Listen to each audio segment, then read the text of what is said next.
Eu me volto nesta manhã para a carta aos Hebreus, o capítulo de número 13 e o versículo de número 7. Volte-se comigo para essa porção das Escrituras que está em Hebreus, no capítulo de número 13, este versículo de número 7. Estas palavras do escritor pelo Espírito: lembrai-vos dos vossos pastores que vos falaram a palavra de Deus, a fé dos quais imitai, atentando para a sua maneira de viver. Bem, queridos, o título da nossa mensagem nesta manhã é o pastor, ou o ofício de pastor na igreja. Nós damos continuidade ao nosso tema sobre a natureza e doutrina da igreja do Senhor Jesus Cristo. E nós já vimos tantas questões e tantos elementos importantes a respeito da igreja do Senhor Jesus Cristo. E nós chegamos a este ponto e não podemos fugir dele, onde eu devo lidar com o que a Bíblia ensina a respeito do pastor. Para ser sincero, meus irmãos, eu preferiria que um outro pastor pregasse essa mensagem. Mas como não há um disponível para o momento, terei que ser eu mesmo lidar com estas questões que são tão importantes para todo crente em Jesus Cristo conhecer e saber. Nós temos aprendido nestes últimos estudos tantas coisas importantes a respeito da igreja. Nós vimos a respeito do governo da igreja do Senhor Jesus Cristo, como este governo, e nós já consideramos também, em termos gerais, um panorama sobre os oficiais da igreja. Quem são esses oficiais? Presbíteros e diáconos. E você se recorda que nós aprendemos também na Bíblia que na igreja a autoridade ali pertence ao Senhor Jesus Cristo Salvador. Ele é a cabeça do corpo, que é a igreja, o seu próprio corpo. A autoridade na igreja pertence ao Senhor Jesus Cristo. Ele não abdicou desta autoridade, ele não deu a sua autoridade a um pastor, a um líder, ele nem mesmo deu autoridade à própria igreja. O Senhor Jesus é o autor da palavra de Deus, e é por sua palavra, a Bíblia, que ele governa. A Bíblia, a sua palavra, é o cetro do Senhor Jesus Cristo em sua igreja. Toda a vontade de Deus, toda a vontade do Senhor para a sua igreja, todas as diretrizes, comandos, métodos do Senhor Jesus Cristo estão em sua palavra, na Bíblia. E é assim que ele governa a sua igreja, e esta é a sua autoridade na igreja. Tudo flui na igreja da palavra do Senhor Jesus Cristo. E essa autoridade é exercida, nós vimos, formalmente em igrejas locais, individuais. Ela não é exercida através de sínodos de igrejas, associações de igrejas, convenções. Ela não é exercitada por um pastor sobre várias igrejas, como um papa, um apóstolo, um bispo geral de igrejas, um diretor central, etc., o que quer que seja. A autoridade pertence ao Senhor Jesus Cristo e ela é exercida na igreja local e não através de convenções, sínodos ou assembleias. Nós vimos esses detalhes. Você se recorda, por exemplo, as palavras do Senhor Jesus Cristo no Evangelho de Mateus, no capítulo 28, ele disse: é-me dado todo o poder no céu e na terra.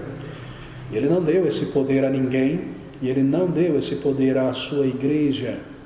Ele deu à sua igreja a sua palavra, a sua regra, para amá-la, para obedecê-la, para ser transformado por ela, para cumprir a sua palavra, para vivê-la, para proclamá-la. Mas é dele toda a autoridade na igreja, não dos pastores, não dos oficiais. A autoridade pertence ao Senhor Jesus Cristo. Mas, no entanto, todavia, nós vimos também, aprendemos, que na palavra do Senhor Jesus Cristo ele estabeleceu um governo também na igreja.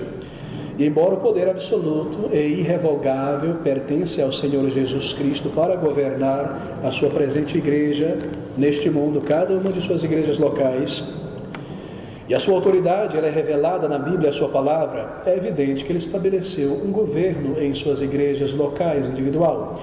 E ele conferiu a certos homens alguma liderança em sua igreja. E esses homens exercem essa liderança segundo a vontade do Senhor e de acordo com a vontade do Senhor revelada em sua palavra. Não de acordo com os seus pensamentos, ideias, vontades, gostos pessoais, técnicas humanas engendradas, mas segundo aquilo que o Senhor revelou em sua palavra. E nós vimos que na igreja ali o governo pela palavra de Cristo é exercitado. Nós vemos no Novo Testamento, por exemplo, que este governo é exercitado por homens capacitados pelo próprio Senhor Jesus Cristo, que são separados pela Igreja do Senhor Jesus Cristo para este fim de conduzir a Igreja através da palavra do Senhor. E esses homens são presbíteros e diáconos. Diáconos auxiliam os presbíteros no governo da igreja, eles não governam a igreja, mas os auxiliam, e esses presbíteros conduzem o povo de Deus na igreja, ensinando ao povo de Deus a verdade do Senhor revelada na palavra, e conduzindo o povo de Cristo pela palavra de Cristo a submeter-se a Cristo e à vontade de Cristo. Eu tenho certeza que esses elementos são claros na mente de cada um, que é o Senhor Jesus Cristo quem governa a sua igreja, e Ele o faz através de sua palavra. Bem, nós estamos lidando nesta manhã com o pastor. O que é o pastor de uma igreja bíblica, neotestamentária? Onde ele está? Nós aprendemos, já vimos a respeito disso, que dentre aqueles homens separados pela igreja local para o ministério, para conduzi-la, nós temos os presbíteros. Esses são os presbíteros. E um desses presbíteros será chamado pela igreja de o pastor. Há vários títulos na palavra de Deus, na verdade 3 títulos de fato, e todos esses 3 títulos são intercambiáveis, eles se aplicam ao mesmo indivíduo. Nós temos o termo pastor, muito utilizado no Antigo Testamento e também no Novo Testamento, e nós temos em grande quantidade o título presbítero, e nós temos às vezes o título bispo. Esses 2 últimos títulos, bispo e presbítero, se referem aos mesmos indivíduos, e nós vamos ver a diferença entre esses dois e o título pastor em alguns minutos. Você se recorda que a Bíblia usa esses 2 títulos com grande frequência nas páginas do Novo Testamento, não é? Um presbítero, outra hora aquele homem chamado de bispo, e você deve manter em mente que esses 2 títulos se aplicam à mesma pessoa. Eles não são títulos de hierarquia, como nós vemos, por exemplo, na Igreja Católica Romana, ou em vários grupos pentecostais, onde está aqui o bispo, o arcebispo, o cardeal, o papa, etc, etc. De maneira nenhuma. Esses títulos se referem à mesma pessoa e se referem a facetas diferentes do ofício deste indivíduo, que é o presbítero. São 2 títulos intercambiáveis. Por exemplo, o título presbítero fala do caráter que é requerido deste indivíduo, que será um presbítero. Em outras palavras, a ideia é que ele não seja imaturo. Em algumas línguas utiliza-se o título, o apelido ancião. No inglês, por exemplo, é um intercambiável o título presbítero com o título ancião. E a ideia é que ele tenha certa maturidade. Ele não pode ser imaturo, diz a palavra de Deus, neófito, um novo convertido. Ele não pode ser inexperiente ou deficiente em sabedoria bíblica, em conhecer a palavra de Deus, em vida cristã. Ele deve ser um presbítero, não pode ser um novo convertido. Recentemente convertido, ele tem que ter sido provado nas Escrituras, conhecendo as Escrituras, provado pela igreja, observado pela igreja. Ele deve manifestar, o termo presbítero traz essa ideia, um caráter sólido, respeito pela comunidade dos fiéis, que vê nele este caráter. E essa ideia por trás da palavra presbítero no Novo Testamento. Já a palavra bispo, ela vem de uma palavra composta no grego, que é a palavra epi, ou ver, não é? E episcopos, não é? Ver o todo, observar. Em outras palavras, bispo é o superintendente, aquele que vê o todo, supervisiona todas as coisas. Em outras palavras, ele tem a superintendência responsável da igreja. É um outro aspecto do ministério da mesma pessoa, não de um indivíduo diferente. Esse é o presbítero, ele também é chamado de bispo. E as Escrituras empregam esses 2 termos para a mesma pessoa. Deixe-me começar com o primeiro texto, está em Atos, capítulo 20, e versículo de número 17 a 18. Abra comigo em Atos, capítulo 20, versículo 17 e 28, na verdade. Você se recorda ali naquele contexto que Paulo chamou a cidade de Mileto para vir àquela cidade os anciões ou presbíteros da cidade de Éfeso, da igreja de Éfeso. Ele chama os presbíteros de Éfeso. Quando os presbíteros de Éfeso chegam a Mileto, ele se dirige a eles como bispos. E é isso que nós vemos aqui, mas são as mesmas pessoas. Versículo 17 do capítulo 20 de Atos. E de Mileto, isto é Paulo, mandou a Éfeso a chamar os anciãos da igreja. E o versículo 8, depois que 28, depois que eles chegaram, ele começa a se dirigir a eles, dizendo: olhai por vós e por todo o rebanho sobre que o Espírito Santo vos constituiu bispos, superintendentes. As mesmas pessoas, são os presbíteros. E essa palavra se refere, então, a essa responsabilidade destes mesmos homens, que são os presbíteros, de também serem bispos, supervisionarem, observarem, cuidarem do povo de Deus. E a responsabilidade de um presbítero ou de um bispo é a de governar na igreja. Abra comigo em 1 Timóteo, capítulo 5, versículo 17. Nós lemos essas palavras: os presbíteros que governam bem sejam estimados por dignos de duplicada honra, principalmente os que trabalham na palavra e na doutrina. Está aqui essa é a ideia. O que fazem os presbíteros? Eles governam. E Paulo nos diz que aqueles que governam bem, se dedicam a isso, recebam duplicada honra. De acordo com a palavra do Senhor, eles devem se dedicar a isso. Outros nomes também nós vemos no Novo Testamento são empregados para reforçarem essa ideia, este ensino, que o trabalho de um presbítero é governar, é conduzir a igreja do Senhor Jesus Cristo. Passa algumas páginas para frente para a carta de Paulo a Tito, capítulo 1, versículo de número 7. Veja agora, Paulo se dirigindo a Tito, que era um presbítero, um bispo ali naquela ilha, ele diz, no versículo 7 do capítulo 1, porque convém que o bispo seja irrepreensível como mordomo da casa de Deus. Mordomo da casa de Deus é a palavra. Bem, você sabe que o mordomo é alguém designado pelo dono da casa para cuidar da casa, para ser o administrador da casa. Isso envolve a ideia de governo, mordomia. O apóstolo Paulo, por exemplo, incentivou os presbíteros da igreja de Éfeso a exercerem a superintendência e a apacentarem o rebanho. E a conclusão é que um presbítero é um homem que é chamado pelo Senhor, atente para isso, para ser um subpastor de Cristo, porque Cristo é o sumo pastor da igreja. E essa é a ideia. Em outras línguas, em outros países, há um termo mais específico para o pastor que às vezes é utilizado, que é o subpastor.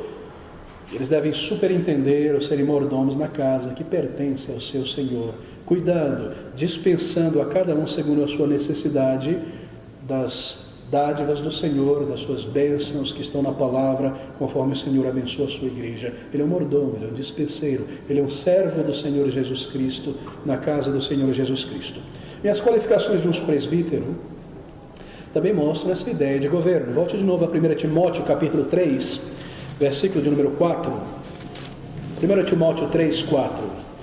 Mais uma vez a ideia de governo, que eles governem bem a sua própria casa, pelos seus filhos em sugestão, com toda a modéstia. Você observa aí a analogia que eles devem governar bem a sua própria família, porque eles haverão de exercer governo na igreja. E o versículo 5 corrobora com isso, porque se alguém não sabe, governar a sua própria casa, como terá cuidado da igreja de Deus? Bem, o presbítero deve governar a sua própria casa, os seus próprios filhos, com modéstia, com sabedoria, porque dizem as Escrituras, se ele não souber fazer isso dentro do seu próprio lar, de que maneira ele se responsabilizará pelo povo de Deus diante do Senhor? E aqui eles são chamados de bispos, presbíteros e bispos, e a sua função é governar.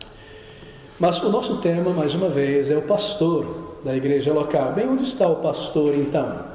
Quem é o pastor na igreja? Nós já vimos que todos os presbíteros na igreja são designados para conduzirem a igreja ou governar. Porém, lembre-se disso, alguns deles, não todos, exercerão também na igreja um ministério público de ensino.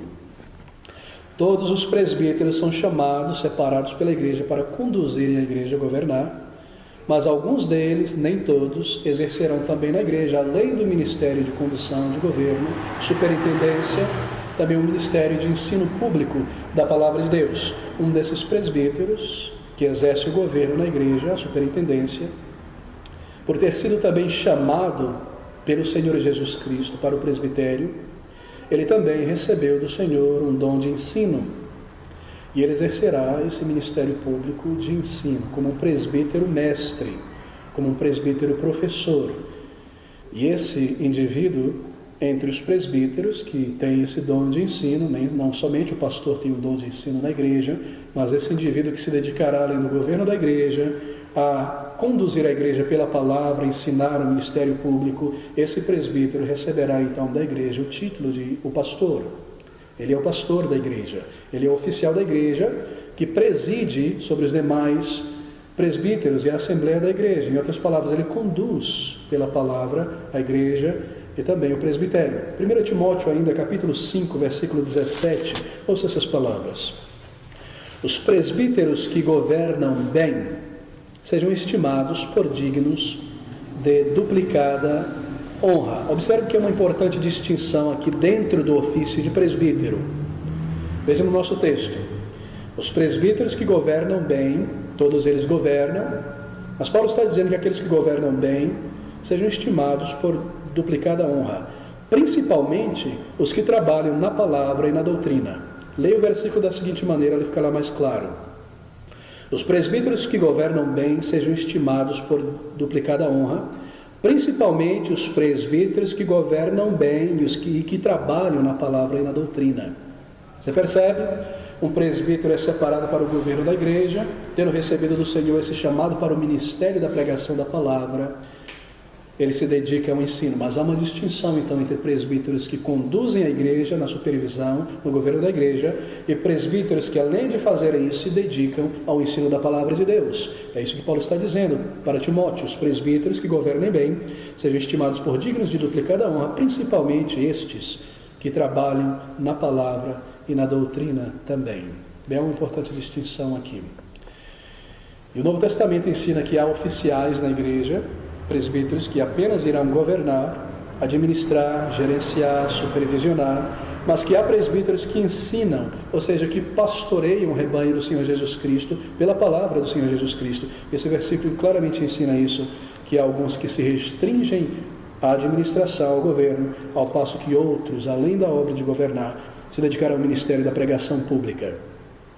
E assim nós lembramos que um pastor, ele é um presbítero. Bem, nem todo presbítero é um pastor, mas todo pastor é também um presbítero. E assim ele é conhecido por este título de pastor. Muito bem, de acordo com a palavra de Deus, esse é o pastor no Novo Testamento. Ele é um bispo, um presbítero, que embora superintenda a igreja, se dedicará por toda a vida ao estudo, ao ensino da palavra e à pregação do Evangelho, para liderar a igreja no caminho da obediência à vontade do Senhor, para liderar a igreja a conhecer as bênçãos e as promessas e a vontade do Senhor revelada na palavra de Deus, para pastorear a igreja, que é o rebanho do Senhor Jesus Cristo, pastoreando pela palavra e o governo do Senhor Jesus Cristo. Ou seja, ele será o subpastor daquele que é o sumo pastor, o Senhor Jesus Cristo. E uma vez que o Senhor Jesus Cristo é o sumo pastor da igreja, então tanto aquele subpastor daquela igreja, onde o Senhor o colocou como subpastor, quanto em todas as igrejas verdadeiramente bíblicas, o Senhor Jesus permanece o pastor da igreja. E esses seus servos como seus subpastores. Bem, o que quer dizer então a Bíblia? O que diz a Bíblia a respeito do subpastor? De onde veio o pastor? Qual é o seu chamado? Qual é a sua qualificação para o pastorado? Como reconhecer um pastor bíblico e saber que o Senhor o separou para o ministério de fato? Bem, primeiramente, marque isso em mente. É bastante óbvio, mas devo começar por aqui. Um pastor é um crente. Um pastor é uma pessoa salva, como os demais irmãos em Jesus Cristo. Uma pessoa que foi separada, como todo crente, do mundanismo, para uma vida com o Senhor. Ele é um crente junto com todos os verdadeiros crentes na igreja do Senhor Jesus Cristo. Ele também é membro da igreja, membro da família espiritual. Ele está sob o governo da palavra de Deus também. E ele é um herdeiro junto com o povo de Deus, das heranças eternas do Senhor para o seu povo. Ele é uma pessoa que ama Cristo como todo verdadeiro crente, que conhece, estuda a sua palavra e que se submete ao Senhor Jesus Cristo e à vontade do Senhor Jesus Cristo em sua palavra. Ou seja, ele é um crente em Jesus Cristo. Mas um pastor, ele é diferente em alguns aspectos dos demais crentes na igreja, no sentido de ter um chamado do Senhor Jesus Cristo para uma obra específica, para um serviço especial. Bem, um pastor é uma pessoa que experimentou uma obra de conversão. Esse é um ponto de grande importância. Ele deve ser salvo, de fato. E deve haver frutos de uma verdadeira conversão. Uma pessoa, por estar na igreja, ser um bom frequentador, um bom cidadão neste mundo, uma pessoa que se envolve na igreja, mas que não passou da morte para a vida, que não tem um fruto genuíno de conversão, ele não pode ser separado para o ministério e para o pastorado.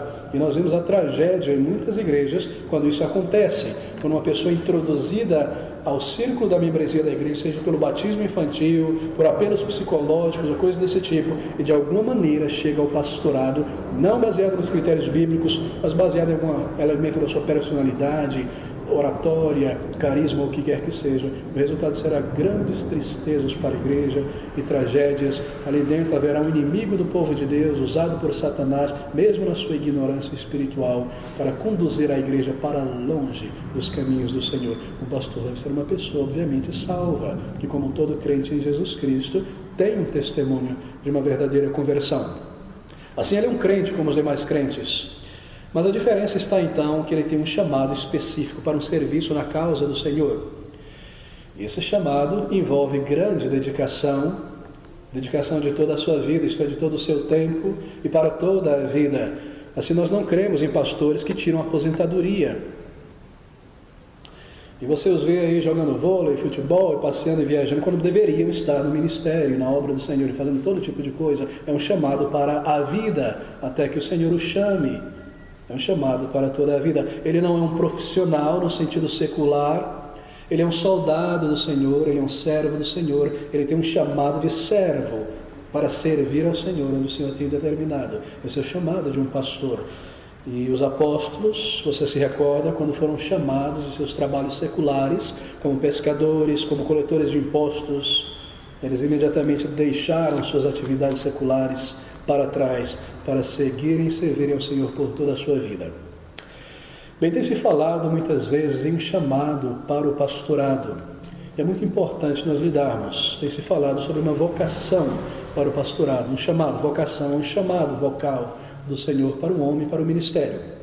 E nós cremos que há de fato, e a Bíblia demonstra isso, que é um chamado especial para alguém, para o pastorado. Nós cremos que há um chamado interno no indivíduo, e há também um chamado externo, ou seja, a confirmação externa do chamado interno.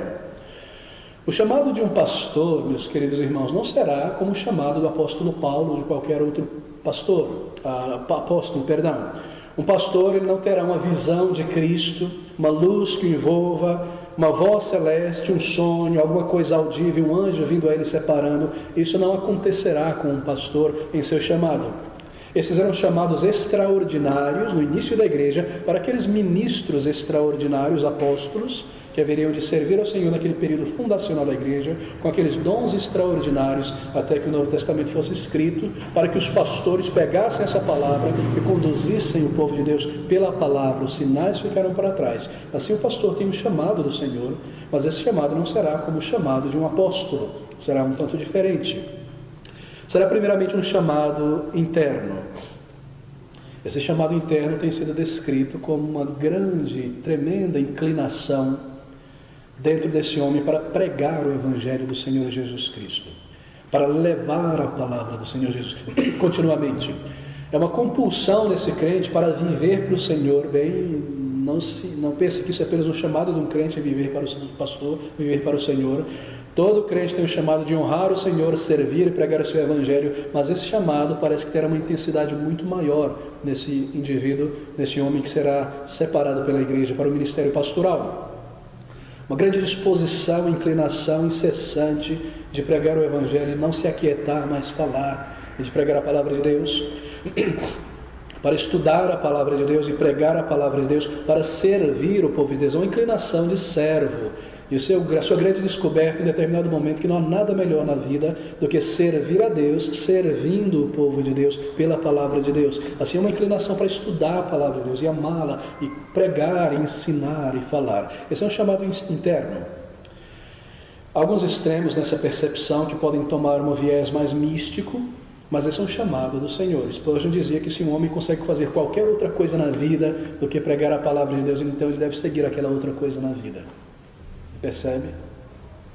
Há outros que dizem que é impossível você ter esse chamado interno e um amor tão grande por isso, você ainda não conhece aquele ministério não sabe nada. Então nós tentamos colocar um meio termo, um chamado real, uma compulsão do Senhor para se entregar ao serviço do Senhor e ao mesmo tempo o balanço de ser provado para isso e testado e ver frutos e as dádivas e os dons do Senhor para o ministério. Muito bem, é um chamado interno então, mas há também um chamado externo e graças a Deus por isso, porque senão qualquer indivíduo haveria de autenticar a si mesmo como um pastor, dizendo: eu tenho um chamado interno e ponto final, e agora eu vou pregar e vou ser pastor. Nada disso. Deve haver um chamado externo, e esse chamado externo, ele confirmará o chamado interno desse pastor, deste homem. Esse chamado externo é o reconhecimento do povo de Deus na igreja local onde está aquele crente de que ele tem um chamado interno. É por isso que pastores e missionários devem ser separados dentro de uma congregação local. Primeiro há a vocação, separação, depois a ordenação. O grande erro hoje em dia é que pessoas vão para seminários desligados de uma igreja local, adquirem um título de teologia ou estudos pastorais, são ordenados ali de alguma maneira no seminário e depois saem por aí procurando igrejas, mas sem terem sido, na verdade, chamados necessariamente ou confirmados pela igreja local. E essa é uma inversão terrível das coisas. O chamado interno de um crente será confirmado na sua igreja, pela igreja, conforme a igreja do Senhor Jesus Cristo irá observar naquele indivíduo um amor gigante pela palavra de Deus, uma submissão a ela, uma continuidade no serviço do Senhor, faça chuva, faça sol, faça doença, faça perda, o que quer que seja, um apego, ligado à obra do Senhor. Isso é uma característica de um servo, ele permanece ali, servindo ao Senhor, e a igreja irá observar essas coisas, no evangelismo, a continuidade, e as pessoas talvez buscarão o conselho dele, e serão abençoadas, e haverão pessoas convertidas. Essa pessoa conseguirá conduzir pessoas no evangelismo pela bênção do Senhor ao ouvirem a palavra e buscarem a salvação. O Senhor estará confirmando o chamado que Ele deu a este homem, e a igreja observará uma atitude serviçal, humilde, pronta a receber a demonstração da palavra, crescer com os mais velhos na igreja, e essas coisas se tornarão naturalmente mais claras. Uma capacidade de ensinar a palavra de Deus, não somente que ele acha que sabe ensinar, mas que as pessoas concordam que ele sabe ensinar e são abençoados pela palavra de Deus. A igreja, observando essas coisas, irá confirmar exteriormente que aquele indivíduo foi chamado pelo Senhor. Então cabe aos oficiais da igreja separá-lo e dar a ele a oportunidade para o treinamento e para o serviço do Senhor no presbitério, então no pastorado também. Deve haver esse chamado externo e essa confirmação externa. E a igreja deve observar o seu caráter também. Há uma lista, também algo bem prático, bem objetivo, não é simplesmente uma questão de intuição do que eu acho, eu gosto dele, é uma pessoa bacana. Não, há uma lista objetiva a ser medida, uma peneira, assim por dizer, que toca o caráter e as habilidades desse homem. E nós vemos então esse chamado externo, confirmando um chamado externo na vida deste homem que será um pastor ou chamado para a obra do ministério. Mas deve também haver essa base bíblica, como eu mencionei, para a qualificação deste indivíduo. E há muitos textos na palavra de Deus que mostram essas qualificações, quais devem ser elas e que devem estar presentes na vida deste indivíduo. Eu posso marcar, por exemplo, 1 Timóteo, você checa em casa, capítulo 3, Tito, capítulo 1, está também em Atos, capítulo 20, está em 1 Tessalonicenses, capítulo 5, versículo de número 12 em diante, Hebreus 13, 7, 17, nós acabamos de ler 1 Pedro 5 e 1 Timóteo capítulo 5. Todas essas passagens reunidas qualificam o pastor, o presbítero, em 3 aspectos. Ele deve estar qualificado em 3 aspectos: em sua conduta espiritual, em seu caráter e em seus dons recebidos pelo Senhor para a obra. Vejam comigo apenas um dos textos, está em 1 Timóteo, uma dessas listas. 1 Timóteo capítulo 3,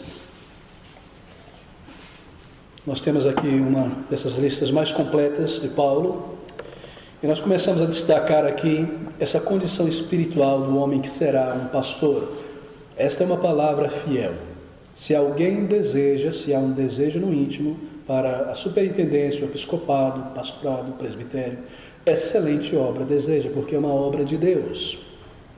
Convém, pois, é necessário, pois, que o bispo, o superintendente seja, e aqui começa essa lista que toca a condição espiritual do homem que será um pastor. Bem, ele deve ser um crente, já vimos isso, Ele deve ser um membro da igreja. Todas essas características se referem a um crente, que é um membro de uma igreja local, não um andarilho por ali atrás de alguma fama, ou o que quer que seja. Ele está numa igreja local, plantado ali com o povo de Deus, e será separado. Ele é um crente em Jesus Cristo, reconhecido por outros crentes. Ele deve ser um membro de uma igreja, estar sob um presbitério, e deve estar com o povo de Deus, assim por dizer, ralando na obra árdua do Senhor, esperando nele os frutos, sendo moldado pela palavra de Deus com o povo de Deus. Os membros da congregação devem conhecer esse homem, e deve haver um desejo de confiar o cuidado de suas almas pela congregação ao cuidado desse homem que será o seu pastor. A igreja deve estar disposta a isso. Terceiro, nós vemos aqui que deve ser um homem. As qualificações bíblicas do texto requerem que seja um homem para esse ofício, o que é consistente também com a liderança masculina no lar. Nós vemos isso desde Gênesis, na criação do homem e da mulher, até os nossos tempos, a maneira como o Senhor estabeleceu estas coisas na sociedade e também estabeleceu na igreja. Deve ser um homem. E ele deve ser um homem em muitos aspectos da sua masculinidade, uma masculinidade psicológica, cristã, um homem varonil, um homem que haja como um homem. Nós vemos também que ele não pode ser neófito. Paulo fala sobre isso. Neófito é uma pessoa nova, muito juvenil na mente, ou um novo convertido. Ele deve ter a experiência em andar com o Senhor, em ser moldado pelo Senhor, disciplinado pelo Senhor, em respostas às suas orações. Ele deve andar com o Senhor e conhecer a palavra do Senhor, e estar na igreja do Senhor também, no corpo de Cristo servindo. Esses aspectos destacam aqui. Eu vou mencionar alguns versículos a partir de agora, porque também é mencionado sobre o caráter. Nós vimos a vida espiritual dele, e nós vemos agora o caráter deste homem. Primeiro, Paulo fala sobre marido irrepreensível, versículo 2. Convém, pois, que o bispo seja irrepreensível. Em outras palavras, uma pessoa de qualidades morais, que seja conhecida pelos que estão de fora da igreja como uma pessoa de qualidades morais. E isso deve ser claro. Agora, isso não significa que todas as pessoas falarão bem do pastor, especialmente os inimigos de Cristo e dos caminhos da verdade. Não é isso que significa que todo mundo irá falar bem dele, mas que seja uma pessoa de qualidades morais, irrepreensível, que não haja características grosseiras no seu comportamento e atitude que sejam dignas de repreensão, de se apontar o dedo. Marido de uma só mulher. Convém, pois, que o bispo seja irrepreensível, marido de uma só mulher. Isso não significa que ele não possa se casar de novo caso a sua esposa se faleça, mas significa que não é um polígamo. Talvez isso seja um pouco estranho à nossa cultura, porque não é essa prática. Em alguns estados do Brasil, algumas regiões, essa prática sim, mas isso é muito comum em outros países onde religiões polígamas são dominantes. Assim, ele deve ser marido de uma só mulher. E se ele era um polígamo antes da sua conversão, ele não pode ser um pastor se ainda continua sendo após a sua conversão. Ele deve ser também, nos diz Paulo, vigilante. Em outras palavras, ele deve ser vigilante de sua vida pessoal com o Senhor. De que Satanás está tentando levá-lo ao pecado, desestimulá-lo, levar a usar métodos humanos, ele deve ser vigilante quanto ao rebanho de Cristo, quanto às tentativas de Satanás para dividir, para atacar. Um homem vigilante, ele é um superintendente, um bispo, ele vigia, ele observa, ele é um atalaia também. Ele deve ser sóbrio. Em outras palavras, sobriedade envolve discernimento, sobriedade envolve um bom julgamento no caminho a ser tomado, na atitude a ser tomada. Deve ser percebido, sobriedade no homem a ser pastor. Paulo diz também que ele deve ser honesto, em outras palavras, em seu lidar com as pessoas, ele deve ser honesto. Em sua percepção e análise da realidade das circunstâncias, ele deve ser honesto, balanceado, não exagerado, não diminuindo as coisas, na sua maneira, no seu trato, na sua palavra, agir com honestidade. Deve ser também hospitaleiro, não isolado, afastado de demasia das pessoas, mas apto a receber, estar junto com as pessoas, hospitaleiro. E deve governar bem o seu lar. E a ideia aqui é que nutra a sua família pela palavra de Deus e exercite o seu papel presente como marido e como pai também. Paulo segue dizendo que apto para ensinar, nós vamos ver isso nos seus dons em alguns momentos, mas ele fala sobre uma pessoa não de língua dobre. uma pessoa não de língua dobre. Em outras palavras, a sua comunicação é verdadeira, não é torcida, é sincera. Aquilo que ele está falando é exatamente aquilo que ele quer dizer, o que ele está falando. E os crentes devem apreciar isso, que quando o pastor, a pessoa que vai ser unida, está dizendo isso, é exatamente isso que ele está dizendo. Ele não está implicando certas coisas, eu devo buscar certos caminhos. Ele deve ser uma pessoa de palavra clara, uma comunicação verdadeira, não torcida. Isso auxilia tremendamente a igreja e o relacionamento também. Não dado ao álcool, no final do versículo 2, versículo 3, na verdade, não dado ao vinho, e nem poderia, na verdade, porque ele representa o Senhor, e certamente o Senhor não bebeu bebidas alcoólicas, porque uma das características de um sumo sacerdote era que não se desse ao vinho de maneira alguma, e o Senhor Jesus foi o nosso sumo sacerdote. Então aquele cálice que ele tomou não era alcoolizado, mas fermentado, era um suco de uva fermentado. Assim também o pastor deve ser, não dado a certas coisas que entorpeçam o reflexo, o raciocínio, a palavra, a compreensão, etc. Não cobiçoso de torpe ganância, diz Paulo. Isto é, ele não estará no ministério em busca de carreira, de prosperidade materiais, de riqueza, não no ministério para construir o seu império e colocar suas grandes fotos aqui e acolá e o seu nome nisso e construir a si mesmo. Isso de cara elimina uma pessoa para o ministério. Não cobiçoso de torpe ganância.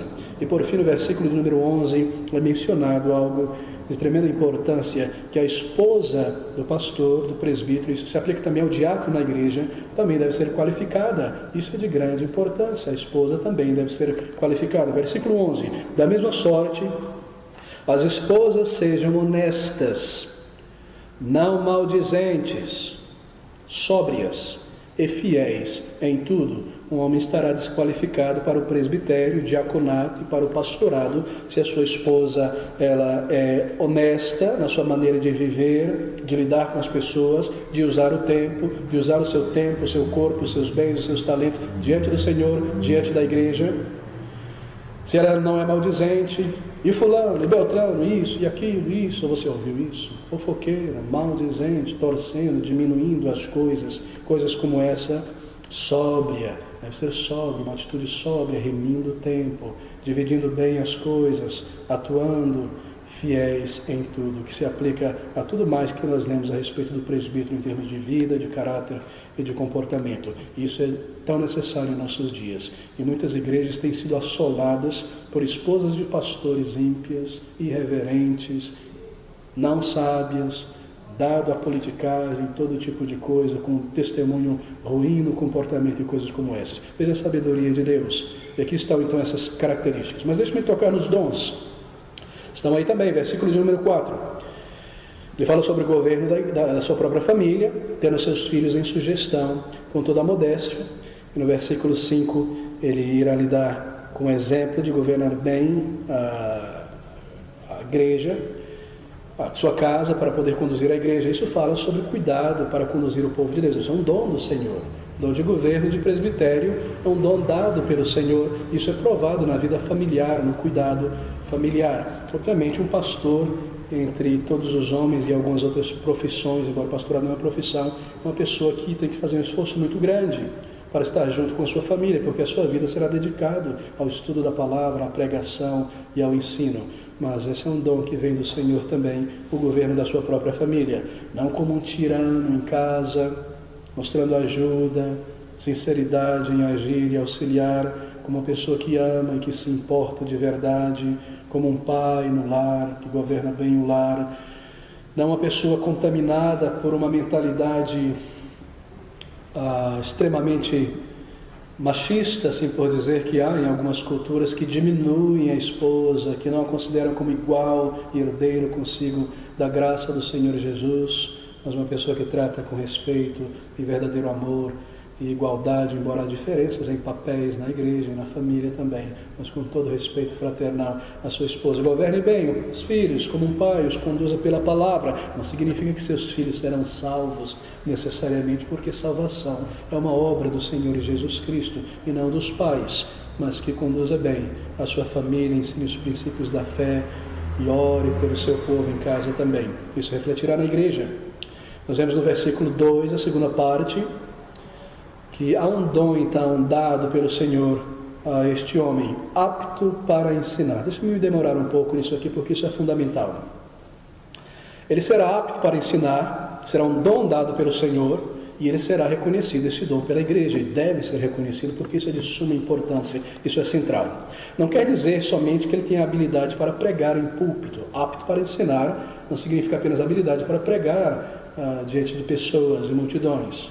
O dom de ensino envolve uma habilidade que significa explicar corretamente a palavra de Deus, seja no ensino público do púlpito, seja no aconselhamento pessoal, seja ao evangelizar pessoas, seja ao exortar com dificuldades e pessoas resistentes à palavra de Deus, ou refutar aqueles que estão no erro. Ele deve estar apto a ensinar. E essa é a aplicação do ensino neste dom, para ensinar a palavra de Deus. Mas é claro, ele deve ter a capacidade de ensinar a palavra de Deus em público, o que envolve uma boa compreensão de todo o ensino da palavra de Deus, uma compreensão razoável de todas as doutrinas da fé, porque essas doutrinas estão ligadas e elas estão envolvidas umas às outras. Ele deve ter este dom de ensino, e esse é um dom de Deus, meus irmãos. Eu devo destacar isso porque é de suma importância. O dom de ensino é um dom de Deus. Muitas vezes, nem todas as pessoas, mas muitas vezes, homens sobem ao púlpito, mas que têm o dom de ensino, mas que não são pastores. Ou seja, muitas vezes, nem todas as pessoas sobem ao púlpito, deixa eu mudar agora a versão, que tenham o dom de ensino. Elas podem trazer uma instrução, embora não tenham o dom de ensino. Elas podem trazer uma exortação evangélica, se esforçando na palavra de Deus. Mas um pastor, para ser um pastor da igreja, por necessidade, ele deve ter recebido este dom de ensino que vem do Senhor. É uma aptidão sem a qual um homem não pode ser separado para o pastorado. E a igreja, ou os crentes que estarão sob a sua condução espiritual na igreja, devem estar aptos a perceber isso neste indivíduo a ser separado para o pastorado.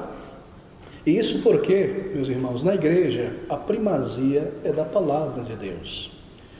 É a Bíblia que tem a primazia. A Bíblia é este pivô, este eixo, este terminal, este centro em todas as coisas da nossa reunião juntos como igreja. A Bíblia tem a primazia na palavra de Deus, e essa é a razão. O governo da igreja é pela palavra, o ensino é pela palavra, o evangelho é pela palavra, a demonstração é pela palavra, a maneira como nós nos organizamos vem da palavra, o Senhor governa pela palavra. A palavra de Deus tem a primazia na igreja, e a palavra de Deus está ligada ao ensino dela, porque ela deve ser ensinada, explicada, aplicada, e o ensino está ligado à palavra, e o ensino está também ligado ao dom de ensinar a palavra de Cristo. É por isso que um homem sem esse dom do Senhor observado nele, não pode ser separado para o ministério, porque o pastor irá conduzir a igreja pela palavra, não baseado em suas opiniões, ideias formadas no seminário, técnicas, experiências, estatísticas coletadas, ideias sobre a vida, psicologia, mas pela palavra, e porque essa é a igreja do Senhor Jesus Cristo, então nós percebemos que o Senhor separa os seus servos, dando a eles esses dons de ensino, para que pela sua palavra sejam fiéis nela, para conduzir o povo de Deus. Sem esse dom, tal homem não está apto para ser um pastor. Bem, dom de ensino não é mera capacidade de comunicação. Dom de ensino não é mera oratória, capacidade de comover uma audiência, de explicar, de fazer uma palestra, ou comover as pessoas com boas histórias, anedotas, fazendo-os rir, chorar, se emocionar, criar um culto agradável para a sensação das pessoas. Não. Dom de ensino envolve a capacidade de dividir bem a palavra de Deus. de preparar o alimento espiritual para o povo de Deus, que seja nutrição, que seja proteína, carboidrato, e o prato esteja cheio para a nutrição espiritual do povo de Deus, onde há doutrina, onde há promessa, onde há aplicação, de que maneira isso é aplicado, de que maneira isso não é aplicado, qual o limite dessa promessa, dessa verdade, como ela se aplica à minha vida hoje, como eu posso viver ao longo da minha jornada pela palavra de Deus. Dom de ensino não é mera capacidade de comunicação ou oratória, envolve essa capacidade que deve ser reconhecida pela igreja de dividir bem a palavra de Deus. E espera-se de uma pessoa que possua este dom de ensino certas coisas nele. Pode ele compreender a passagem diante dele? É às vezes assustador, e nós visitamos igrejas, e você também já esteve em algum lugar assim, quando você percebe alguém subindo ao púlpito para ensinar a palavra de Deus, você percebe que o que ele está dizendo daquela passagem não é o que a passagem está dizendo. Você fica envergonhado por ele. Na verdade, já se sentiu assim? Como identificar então esse dom de ensino? Pode ele compreender a passagem que está diante dele, o contexto dela, o que ela explica? Se a pessoa é apta para ensinar, então a aptidão, esse dom, ele começa com a capacidade de entender uma passagem e o que nessa passagem deve ser ensinado e aplicado. Qual é o tema principal? Quais são os subtemas? Por que o Espírito Santo destacou isso e não aquilo em particular? Por que isso vem nesta ordem? Deve haver essa aptidão. Quando nós testamos esse dom em uma pessoa, nós não estamos observando apenas se a pessoa é fluente, ela tem oratória, ou se ela é capaz de descrever as coisas simplesmente. Isso é necessário, sim. Mas sim se ela consegue entender o que deve ser ensinado, o que foi colocado ali pelo Espírito Santo de Deus para o seu povo e o que deve ser ensinado. Será que ele consegue ver o ponto em questão nesse texto? Será que ele consegue perceber isso? Isso é parte da aptidão de ensino. Ou será que ele foge de um lugar para outro, pula de uma passagem para outra, mas não consegue permanecer em uma e explicar o que foi colocado pelo Espírito Santo de Deus?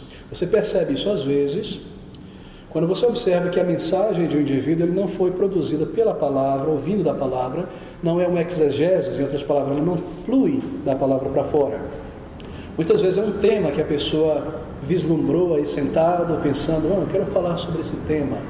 A minha opinião sobre esse tema é isso, eu acho isso. Bom, deixa eu ir lá na Bíblia procurar versículo que dê base para o que eu acho sobre esse tema. Você percebe que essa pessoa não tem um dom de ensino, por quê? Porque ela naturalmente não parte do texto e vê o que o texto diz e o que ele limita. Há muitas pessoas que têm um dom de ensino, mas parece que não estão aplicando. E você percebe isso de muitas maneiras ao observar certos pregadores. Ele consegue entender o que deve ser ensinado, ver o ponto. Se a pessoa tem muita dificuldade em perceber o que está na passagem, qual é o ensino, então, que é evidente ali naquela passagem, então talvez não possua este dom. Ele deve ter a capacidade razoável de analisar a passagem e ver quais são os principais argumentos contidos ali e assim por diante. E essa aptidão para ensinar começa exatamente ali. Quão capaz e pronto está a pessoa para ver, compreender, perscrutar o significado da passagem.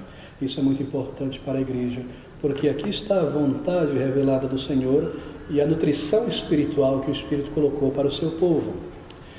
Ele consegue se expressar e faz de uma maneira clara. Não quer dizer que seja maravilhoso a maneira como ele se expressa, não. Mas ele consegue se expressar de uma maneira clara, inteligível, e as pessoas entendem. Consegue descrever assuntos complexos com clareza. É muito fácil ser difícil, e complexo e complicado, mas é muito difícil trazer coisas complexas e comunicá-las com simplicidade. E tudo isso é acompanhado por um caráter e por continuidade no estudo e na perseverança no estudo da Palavra de Deus. Meus queridos, é muito fácil preparar 3, 5 mensagens do Evangelho e pregar uma vez por mês, de vez em quando, viajando e repetindo o mesmo sermão 10, 20 vezes. Mas pregar o Evangelho, por exemplo, todos os domingos, toda semana, de uma maneira fresca, renovável, com poder, com argumento bíblico, não é algo fácil, não é algo simples. Normalmente pastores não levam nenhum crédito pela pregação do Evangelho, porque ela precisa ser tão simples, tão clara e direta, que parece muito fácil. A mensagem foi simples, eu podia pregar essa mensagem, não é verdade. Mas é muito difícil preparar uma mensagem evangelística com argumentos que fluem da palavra de Deus e que seja tão simples e tão clara que explique, que urja, que insta e que ao mesmo tempo o Senhor Jesus Cristo e a sua palavra seja vista mais do que o pregador. Isso é algo muito difícil. É muito difícil realmente, não é? E esse é um dom que vem do Senhor e deve ser percebido em uma pessoa. Todas essas capacidades estão aí. Nós devemos buscá-las e observá-las, porque elas são parte do dom do ensino.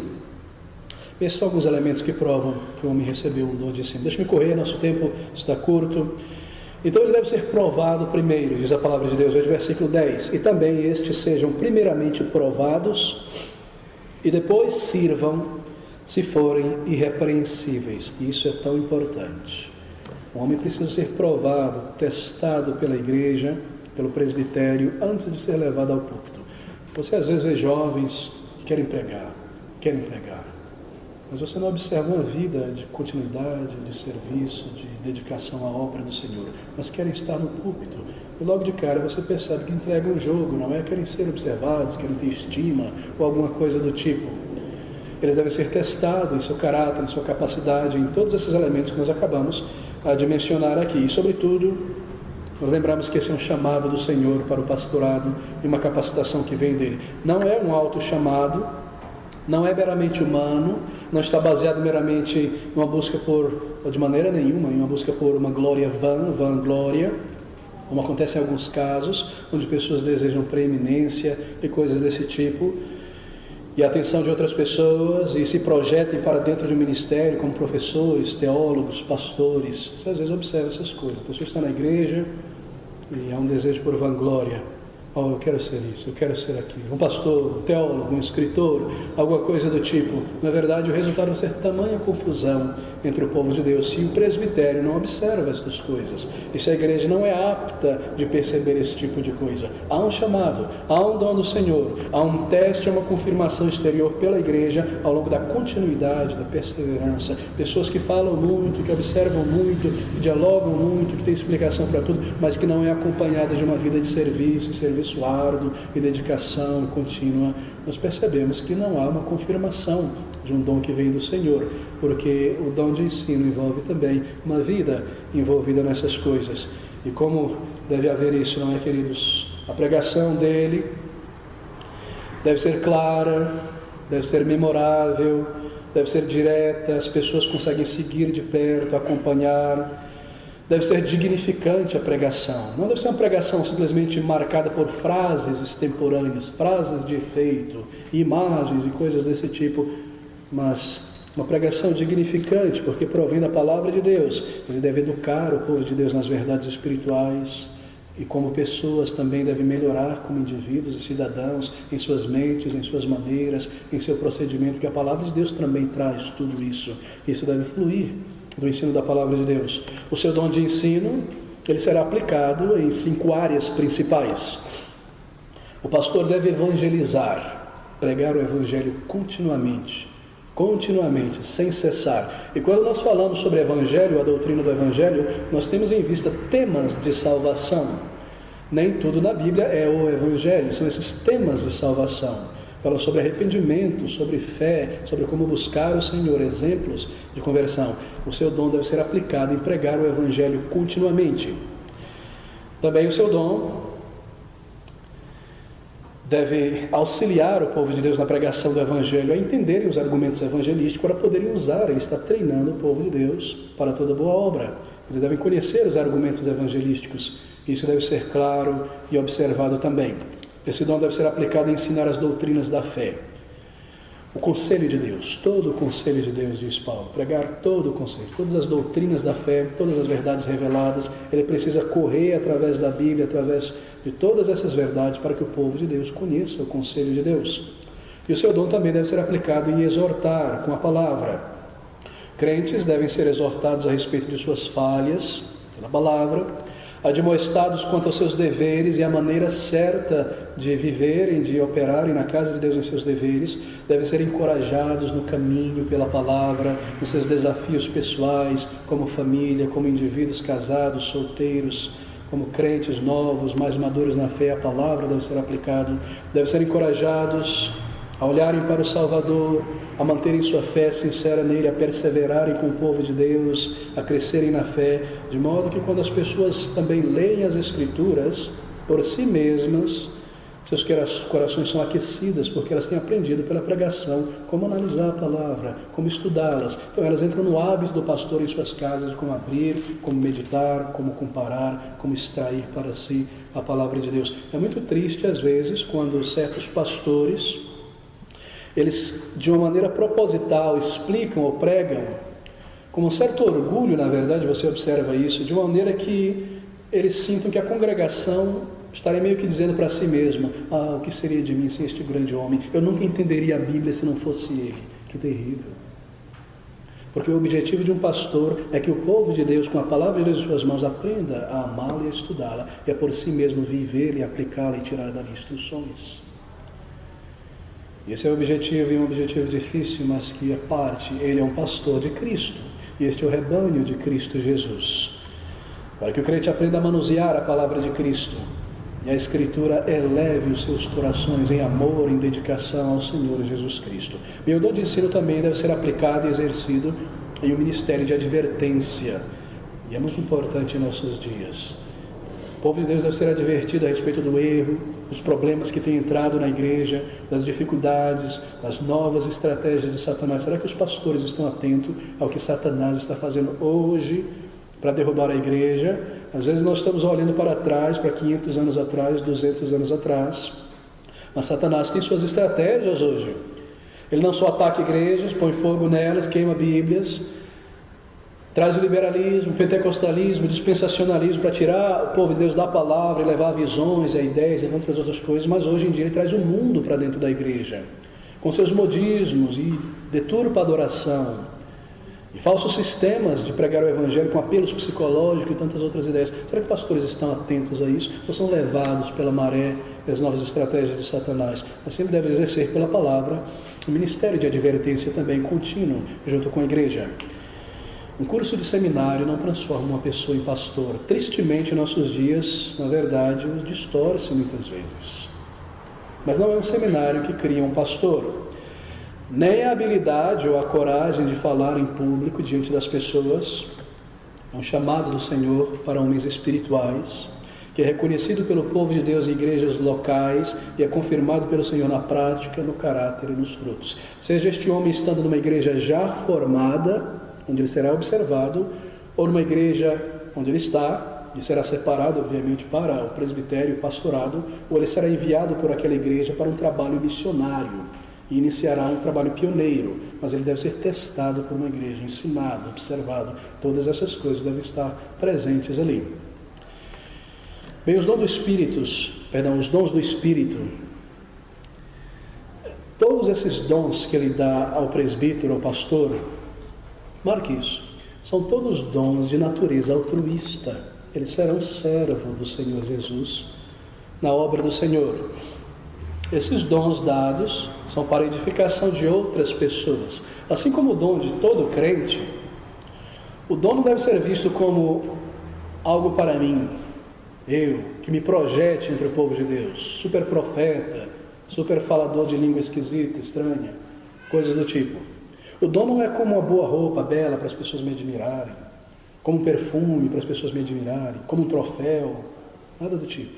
O dom é mais como uma bandeja para servir. Eu não me sirvo dela, sou servido pelo dom de outro, nós juntos aqui. E no caso do pastor, muito mais. São todos dons altruístas. É claro que esses dons serão desenvolvidos e aperfeiçoados ao longo do ministério. Paulo fala sobre prontidão no estudo, na aplicação, para que as pessoas percebam o teu avanço nesses dons e na fé. Eles não estão em medida completa formados na pessoa que tem o chamado no início, mas serão aprimorados no serviço do povo de Deus. Mas todos eles são dons para o benefício da igreja, para serem exercitados para o crescimento, o consolo, a edificação do povo de Deus. Não são dons para si mesmo. E quando você pensa a respeito disso, e você liga a televisão, não tem um em casa, mas você vê essas coisas por aí, homens cheios de si mesmo, baseados em supostos dons de revelação, superiores, chamados pelo Senhor, você não vê nada mais do que basófia e pessoas insufladas por Satanás e autoiludidas, que estão fazendo a obra do inimigo na verdade. nada de dons para sua alta exaltação na obra do Senhor. Cristo é o pastor e nós subpastores em seu rebanho. Deixa-me falar um pouquinho sobre a autoridade do pastor, já que nós tocamos nessa questão. Qual é a autoridade de um pastor na igreja? Meus irmãos, eu poderia ter omitido isso aqui, não é? Porque isso vai contra, a natureza carnal de uma pessoa, se fosse esse o caso. O meu objetivo aqui na igreja, dominar sobre as consciências do povo de Deus. Mas um pastor não possui autoridade intrínseca ou pessoal nas coisas de Deus, não. O pastor não possui autoridade intrínseca ou pessoal nas coisas de Deus. E é o que eu acabei de mencionar. Quando você vê certos líderes na televisão falando com autoridade baseada em um suposto chamado profético, apostólico, revelação, nada mais do que soberba. O pastor não possui autoridade intrínseca ou pessoal. Um pastor não possui autoridade que é delegada por Cristo a ele. Cristo me delegou, sou um papa agora, eu mando, comando, descomando. Um pastor não possui autoridade delegada por Cristo. A autoridade permanece com Cristo Jesus. Um pastor não possui autoridade também pelo ofício que exerce. Esse é um ofício de autoridade, então eu tenho autoridade. Um pastor não possui autoridade pela natureza ou virtude do ofício. Sua autoridade não é derivada do ofício de pastor. Sua autoridade é a palavra de Deus. Essa é a autoridade de Cristo, o cetro de Cristo. E ele deve expô-la e ensiná-la. E conforme ele ensina a verdade, aqui está a autoridade que ele tem. É a palavra de Cristo Jesus. E conforme junto disso há uma vida dedicada para o Senhor, então as pessoas na igreja perceberão que a autoridade ele tem na palavra e uma vida dedicada ao Senhor na palavra. Ele não possui autoridade intrínseca ou pessoal, ele não tem uma autoridade delegada pelo Senhor a ele, e ele não tem autoridade que é derivada do ofício, mas a sua autoridade é a palavra e uma vida de exemplo. E conforme ele se dedica a ensinar a autoridade da palavra de Deus, tendo sido separado para a igreja se submete ao que ele ensina na palavra de Deus e é conduzida pela palavra de Deus. E o bom exemplo, essa é a autoridade de um pastor e deve ser essa sempre. Hebreus capítulo 13, versículo 17, nós lemos essas palavras tão bem conhecidas. Hebreus 13, versículo 17. Ouça mais uma vez. Obedecei a vossos pastores e sujeitai-vos a eles. Por quê? Porque velam por vossas almas, como aqueles que hão de dar contas dela, para que o façam com alegria e não gemendo, por isso não vos seria útil. Que palavras, não é? Por causa disso, por causa dessa vida, por causa dessa sua dedicação à obra do Senhor de vida, de mente, de tempo, de corpo, e porque Ele zela por sua alma através da palavra, ensinando, tentando apresentar você ao Mestre como uma pessoa madura, santificada para a sua glória, então obedecei aos vossos pastores. Essa é a autoridade de um pastor na palavra de Deus, pela palavra. Bem, deixe-me concluir então nessa última parte, em alguns minutos ainda, sobre o relacionamento ou a atitude do crente com o seu pastor. Qual deve ser a atitude do crente na igreja com o seu pastor? Permanecendo aqui em Hebreus ainda, versículo de número 7, capítulo 13, 7. Lembrai-vos dos vossos pastores que vos falaram a palavra de Deus, a fé dos quais imitai, atentando para a sua maneira de viver. 17 agora. Obedecei a vossos pastores e sujeitai-vos a eles. Bem, esses versículos falam sobre o relacionamento entre igreja e seu pastor. E apresentam com bastante clareza a atitude que Deus requer de nós para com nossos pastores na igreja local. Marque isso. Isso foi colocado pelo Senhor para reger o relacionamento do crente com seu pastor. E refere-se a essa atitude da igreja para com seus presbíteros, em particular ao pastor, porque o versículo de número 7 diz: aquele que vos falaram a palavra de Deus. O relacionamento do crente com os presbíteros, em particular com o pastor. Mas mais especificamente com o pastor. Eu somente tenho a agradecer ao Senhor por esses quase 5 anos de ministério aqui na igreja, no primeiro pastorado, embora auxiliando outras igrejas na Inglaterra antes de vir para cá, mas não como pastor. Porque a grande maioria dos irmãos tem uma atitude bíblica, amável e magnânima para com seu pastor nesta igreja, em ouvir, em ser instruído, em auxiliar na obra. E eu tenho uma grande gratidão diante do Senhor por isso. Todavia, queridos, é muitas vezes comum entre crentes em Jesus Cristo novos na fé, que ainda não foram ensinadas as doutrinas da Palavra de Deus, que talvez nunca compreenderam corretamente e completamente qual o relacionamento entre crentes em Jesus e o seu pastor. Eu creio que isso não se aplica apenas a esse tema, mas tantos outros temas que nós temos visto aqui. Isso nos traz grandes surpresas às vezes. O relacionamento entre o crente e o seu pastor é um relacionamento único que você não encontra na face da terra. Não tem paralelo no mundo, diz as Escrituras. E está resumido aqui nessas palavras do versículo 7 e do versículo 17, bem como em outras passagens. Veja o versículo 7 então. Lembrai-vos dos vossos pastores que vos falaram a palavra de Deus. Lembrai-vos. Por que Paulo está dizendo isso? Lembrai-vos. Será que ele está dizendo, olha, fique pensando aí de uma maneira caricaturada sobre o teu pastor, como ele é, como ele fala? Não é isso. Lembrai-vos no sentido real, ativo. Mas por que ele coloca isso aqui no versículo de número 7? Lembrai-vos de vossos pastores. Bem, nós devemos lembrar todas as exortações que ele traz no contexto que vai do versículo 1 até chegar ao versículo de número 7. Veja as conexões desse versículo 7 com tudo que vem antes. Porque o escritor, ele vem exortando o povo de Deus a respeito de vários deveres, não é? Versículo 1 ao versículo 7. Quando de repente, depois de exortar o povo de Deus sobre esses muitos deveres, ele para e fala, lembrai-vos, olhe para os vossos pastores, lembrai-vos deles. Ele está chamando a atenção do povo de Deus para o exemplo que os pastores provêem para a igreja nessas muitas questões anteriores, nos versículos anteriores, em todos os deveres mencionados. Olhe para aqueles que vos ensinam. Acaso eles não têm praticado essas coisas que eu tenho mencionado aqui no versículo 1 em diante? Lembrai-vos dos vossos pastores. Os pastores de vocês, eles têm vivido o princípio da fé. Eles têm confiado no poder de Deus e não usado artimanhas humanas para atrair pessoas. Lembre-se dele. Eles têm confiado na oração e na pura e simples, persuasiva pregação do Evangelho, sem mímicas, sem estratégias, sem coisas para entreter a mente carnal. Eles poderiam, mas não têm feito isso porque são servos do Senhor, eles poderiam apelar às concupiscências humanas para atraí-las para a igreja, para o serviço, e massagear o ego das pessoas para que elas se envolvam com as coisas. Não, eles têm permanecido na palavra de Deus com amor, com respeito pela inteligência e a capacidade de cada um. Lembrai-vos de vossos pastores. Lembre-se desses exemplos aqui. Eles têm provado o Senhor, eles têm conduzido a adoração com grande reverência. Lembrai-vos deles. Deus os tem abençoado por isso. E assim lembrai-vos de vossos pastores colocados por Deus como exemplos. Como exemplos. Um pastor é colocado como exemplo, e isso é de imensa importância. Se ele é colocado como exemplo, ele não é colocado ali como exemplo para ser contemplado apenas, como quem olha um quadro bonito e diz, que maravilha, que beleza, deixa eu cuidar da minha vida, fazer as minhas coisas da minha maneira. Um exemplo deve ser copiado. A atitude, a maneira, a perseverança, essas coisas que nós vimos aqui, é exemplo a ser copiado.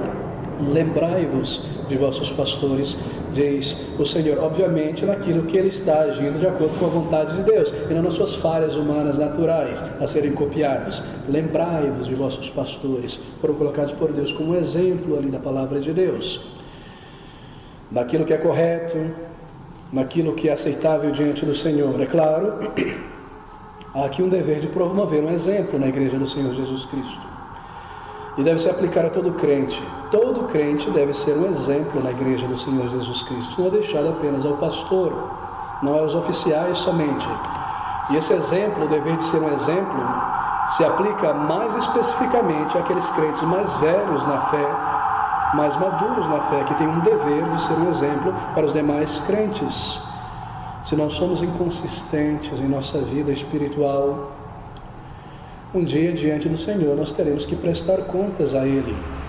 E não somente por conta de nossos pecados e falhas, mas também por conta dos pecados e falhas que nós encorajamos em outras pessoas pelo nosso exemplo. Esse é o exemplo que é colocado diante de cada um de nós. Bem, versículo de número 7. Lembrai-vos dos vossos pastores. De que maneira você faz isso? Obviamente, lembrai-vos se refere também àquilo que os pastores ensinam. Lembre-se do que o pastor tem ensinado a cada domingo, a cada oportunidade de ensino, a cada encontro. Lembrai-vos de vossos pastores naquilo que eles têm ensinado a vocês. Bem, no ensino secular, na universidade, na escola, no trabalho, você usa de muitas técnicas, não é, para lembrar uma informação necessária. O escritor aos Hebreus está exortando esses crentes em Jesus Cristo a fazer um esforço para manter em suas mentes o ensino que foi dado a eles. Nós não devemos apenas saborear a palavra de Deus e esquecê-la, mas nós devemos construir um corpo de conhecimento em nossas mentes. Lembrai-vos de vossos pastores, tem isso em vista. Bem, como você se lembra de vossos pastores, ou seja, do ensino que tem sido trazido por eles? Você toma nota. Você se prepara para tomar nota. Então você reflete no ensino, você pensa sobre o ensino.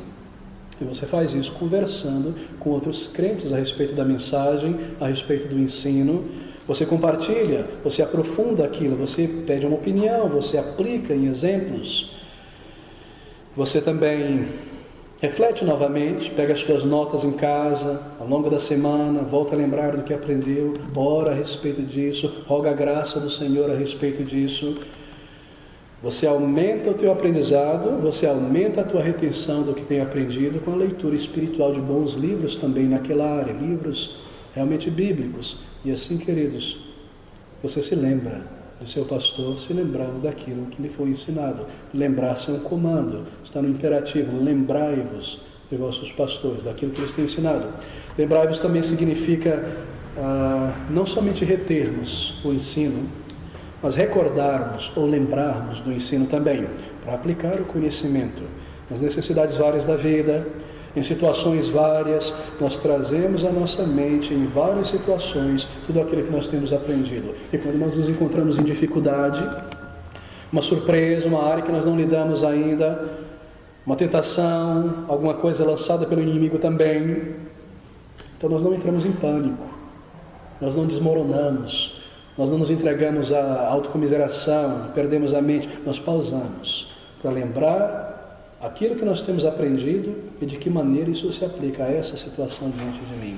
O que a palavra de Deus me ensina a respeito disso? O que eu tenho aprendido? Como eu devo responder? Quais são as promessas do Senhor? Qual é a vontade do Senhor? Nessa situação, nessa dificuldade, como eu devo escolher? Como eu devo responder? Qual deve ser a minha postura diante disso aqui? Lembrai-vos. Não apenas reter, mas recordar para aplicar o que nós temos aprendido. Muitas vezes, grande parte da nossa dificuldade está em que nós falhamos em lembrar, em aplicar o que nós aprendemos da palavra de Deus. E possivelmente, depois de muitos anos de sermos sido ensinados a palavra de Deus. E a grande falha nisso. Esse comando é também um desafio para cada um de nós aqui. Lembrai-vos de vossos pastores que vos falaram a palavra de Deus. Essa é uma atitude, é um comando do Senhor. Em nosso relacionamento de crentes com nossos pastores, nós recordamos aquilo que temos aprendido também. Lembre-se do que o seu pastor te ensinou na palavra de Deus. Mas então ainda um outro sentido para lembrar-se de vossos pastores. Pastores devem ser lembrados pela igreja. Lembrai-vos de vossos pastores como pessoas que são também, como seres humanos que são. Lembrai-vos de vossos pastores, o que inclui a ideia de dar suporte aos pastores em seu trabalho, de auxiliá-lo em seu trabalho. O trabalho do Senhor é pelo bem da igreja, pela glória do Senhor Jesus Cristo. Isso inclui dar suporte financeiro ao pastor, para que ele tenha tempo de se aplicar à palavra de Deus e conduzir a igreja do Senhor Jesus. Ele tem um ofício a exercer, um trabalho a executar, um dever a ser cumprido, e esse dever é no interesse do Senhor Jesus, no interesse do povo de Deus, para com o Senhor, e assim eles devem receber suportes em suas iniciativas, em seus esforços, avançar o reino. Suporte os braços do pastor, como os de Moisés foram, não é? Para continuar a pregar e ter fôlego para pregar, e tempo e mente para conseguir pregando. Lembrai-vos de vossos pastores como pessoas, como indivíduos. Lembre-se com gratidão também, está incluso aqui, lembrai-vos, envolve a ideia de estima. Lembrai-vos de vossos pastores. Outras passagens nós vemos, conectado à prática de lembrar-se, envolve amor fraternal, envolve Gratidão envolve um senso de dívida para com os pastores. Paulo, por exemplo, diz aos Colossenses: vós tendes lembrança sempre de nós, em prática, isto é, lembrar em prática, estender a mão. Em Atos 20, versículo 31, Paulo chama os Efésios, comanda-os, exorta-os a se recordarem do trabalho incessante que ele teve entre eles por 3 anos. Em Filipenses 2, Paulo estimula a afeição e a apreciação dos filipenses pelo pastor Epafrodito. Tenhais homens como esse em grande estima, ele diz. Então ele comanda esse sentimento e homens como ele a terem suas reputações preservadas e protegidas. Lembre-se com consideração, pense sobre o ofício que o pastor exerce do Senhor. Muitas vezes, queridos irmãos, permita-me falar isso com simplicidade, muitas vezes crentes em Jesus Cristo têm observado isso em igrejas, crescendo em igrejas. Crentes agem com verdadeira desconsideração, mesmo ingratidão para com seus pastores. Não parecem perceber o benefício que têm recebido através deles da palavra de Deus, o que o Senhor tem provido para o seu povo através dos seus pastores. Às vezes é chocante certas atitudes, às vezes, entre o povo de Deus para com seus pastores.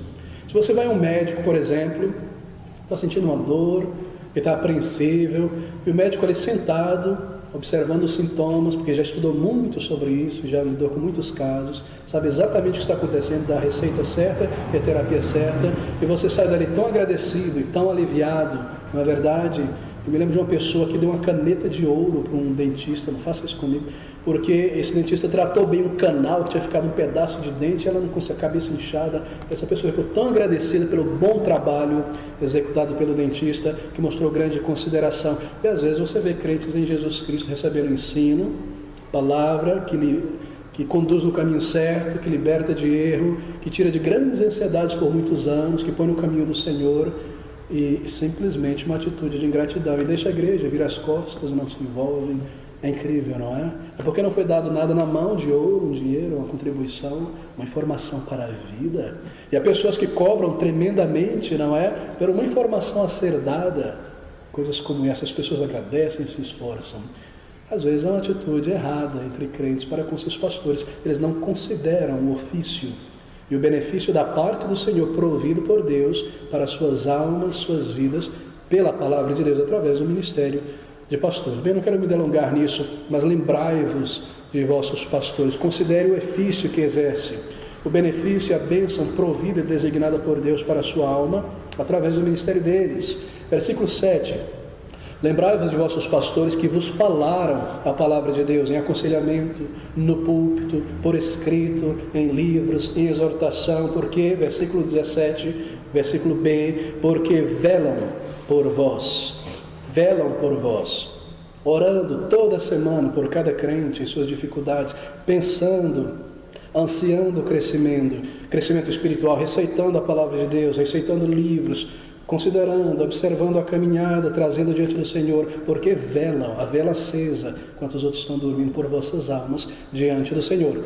Lembre-se em oração, não apenas agradeça pelo pastor, mas peça por ele, por energia, por sabedoria, por discernimento. Peça por ele, nada recebeis, porque nada pedis. E às vezes o pastor não recebe muito, porque não há gente pedindo por ele, por energia, por discernimento, por continuidade, por vigor, por coragem. Peça pelas necessidades. Lembre-se não é apenas ficar pensando sobre o indivíduo, mas considerar. Lembre-se dos pesos espirituais e responsabilidade que aquele pastor tem, a carga que está sobre ele, as tentações criadas especificamente para o pastor por parte de Satanás, a maneira como às vezes levanta pessoas dentro da própria igreja com ignorância, malícia e todo tipo de coisa para desvirtuar o pastor do seu caminho e da sua mente centrada em pureza na palavra de Deus. Lembrai-vos desses pesos em oração, pense a respeito disso, considere, lembre-se que é um ser humano que fica doente, que cansa. Lembre-se do ódio cruel de Satanás contra os servos do Senhor em toda parte. Quão terrível, não é? Considere que trabalha um pastor 7 dias por semana, não 5. Semana entra, semana sai, está ali pregando. E quando as pessoas estão diminuindo a marcha, no fim de semana ele está acelerando a marcha. E na segunda de novo, lidando com questões práticas e dormindo tarde. Lembrai-vos de vossos pastores ao comando da palavra de Deus. Considere, pense, traga isso em oração. Muitas vezes não consegue horário para parar, para ver os filhos, etc.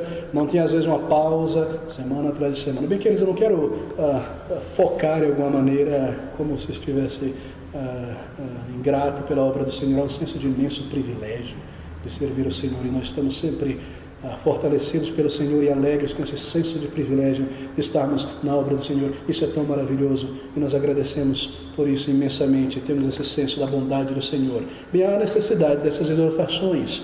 Lembrai-vos de vossos pastores. E é bastante óbvia a necessidade dessa exortação, porque Satanás está continuamente trabalhando para ganhar o povo de Deus para longe dos pastores de Cristo, para levá-lo aos seus próprios pastores. Então lembrai-vos em oração. Essa é uma exortação necessária. Lembre-se da fé de vossos pastores, versículo 7. A fé dos quais imitai. Fé aqui não significa doutrina, mas o exercício da fé do pastor. A ideia aqui é que ele seja imitado em sua fé exercitada, em sua fidelidade, em sua fidelidade à palavra de Deus, sua fé nos métodos de Deus, sua continuidade na palavra de Deus, desejando alcançar mais almas, projetando mais exercícios para alcançar mais almas, ganhar terreno, levar o Evangelho a outras almas, viver de acordo com a palavra, proceder na igreja de acordo com a palavra. Exemplos de pastores bíblicos, seus princípios de fé, de permanecer na palavra de Deus. Observe isso como um princípio para você, a ser copiado em tua vida pessoal. Lembrai-vos de vossos pastores, diz o apóstolo, a fé dos quais imitai. Qual é o objetivo dele? Você percebe, transparece na vida dele um objetivo, um alvo de glorificar o Senhor, de nutrir a igreja, de ganhar mais almas. Imite esse objetivo. Isso deve transparecer na vida do pastor e no seu ministério. Versículo 7c, atentando para a sua maneira de viver, isto é o objetivo, a motivação que o dirige, a sua maneira de viver, em que se baseia o pastor para operar, qual o seu grande objetivo, para onde o seu ministério está apontando, o que busca alcançar. E a resposta é a glória de Cristo, é a salvação de pessoas, é a edificação do povo de Deus. Lembre-se disso, Paulo diz, atente para isso. O escritor aos Hebreus diz, viva assim, tenha isso como teu objetivo também. Lembrai-vos, a fé dos quais copiais. Bem, eu preciso concluir, mas há tanto a ser dito. Um aspecto vital do relacionamento da igreja com o pastor é adicionado por fim no versículo 17. No versículo 7 ele diz, lembrai-vos, e no versículo 17, obedecei a vossos pastores, sujeitai-vos a ele. Bem, obedecer é uma palavra muito forte para os nossos ouvidos contemporâneos, não é verdade? Nós não gostamos muito disso. Mas na verdade o grego traz a ideia de ser persuadido. Essa é a ideia. Não é uma obediência autocrática aqui, mas a ideia de ser persuadido. Essa palavra aparece muitas vezes no Novo Testamento. Romanos capítulo 8, 38, você vê a mesma palavra grega, porque eu estou persuadido, a mesma palavra, uma forma dela, que é traduzida aqui como obedecer, porque eu estou persuadido de que nem a vida, nem a morte, diz Paulo, pode nos separar do amor de Deus. A palavra obedecer traz a ideia aqui de ser convencido, de convencer. Quando nós somos exortados a obedecer nossos pastores, submetermos a ele, esse termo traz a ideia de persuasão. Em outras palavras, o pastor sendo fiel à palavra, tendo a sua autoridade baseada na fidelidade e serviço na palavra, ele vai então ensinar a congregação a que ela espere ser convencida biblicamente por ele. E não apenas a ouvir argumentos e conversas plausíveis, mas a esperar ver as evidências da palavra de Deus, do que ele está dizendo, e ser convencido por ele na palavra de Deus. Essa é a ideia, seja convencido, submetido ao que está sendo ensinado da palavra de Deus por vossos pastores. Essa é a ideia que, conforme o pastor ensina, com fidelidade, com clareza, seja moldado pela palavra de Deus que ele comunica. Seja persuadido pelo que ele está ensinando na palavra de Deus. Seja moldado, convencido pela palavra, ou seja, opere em sua mente de maneira que você entenda os comandos da palavra de Deus e os obedeça. E por que o Senhor deu esses comandos? Venha à igreja para ser persuadido pela palavra de Deus. dê espaço na mente, dê espaço, dê lugar na mente. Não entre para ser resistente à palavra de Deus. O pastor não está tirando seus conselhos de sua própria ideia, mas da palavra de Deus. Assim, são ministros da palavra de Deus, de maneira então que obedeçais a vossos pastores e sujeitai-vos a ele. Queridos, a forma mais elevada de obediência à palavra de Deus é a obediência voluntária. Essa é a forma mais elevada de obediência à palavra de Deus. Obediência voluntária que aceita, está convencido pelos argumentos da palavra de Deus e obedece à palavra de Deus. Assim também a obediência ao pastor. Não é uma obediência servil, mas voluntária. Constrangida pela palavra, entregue voluntariamente, desejosa, porque você está convencido da autoridade da vida do pastor, do seu ensino da palavra. Essa autoridade vem da palavra.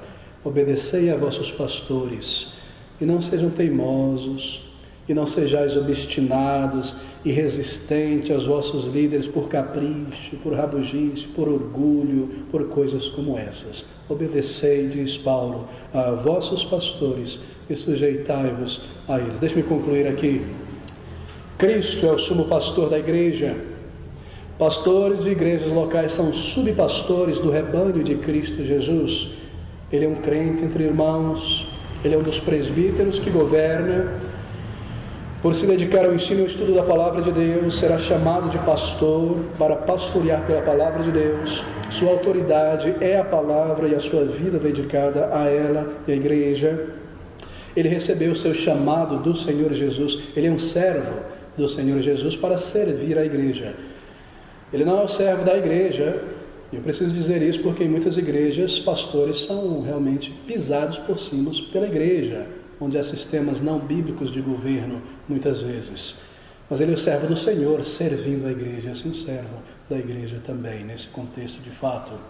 Ele recebeu o seu chamado do Senhor Jesus Cristo, ele recebeu dons que acompanham o seu chamado, deve exercitá-los, deve aperfeiçoá-los, deve progredir nele, ele deve sempre permanecer na palavra de Deus, ele deve convencer os irmãos pela palavra, os irmãos devem ser convencidos pela palavra, na palavra de Deus, porque ele ensina a palavra de Deus. Crentes são comandados a lembrarem-se e submeterem-se aos seus pastores, dando a ele todo o suporte necessário para a realização de sua obra na igreja do Senhor Jesus Cristo. Eu concluo aqui pela manhã. Esse é o ensino do Senhor em sua palavra sobre os pastores, presbíteros, aquele que é chamado para o ministério. Que o Senhor nos ajude, a cada um de nós, na sua palavra, a andarmos juntos como servos do Senhor, juntos em sua igreja, para a glória do sumo pastor Cristo Jesus.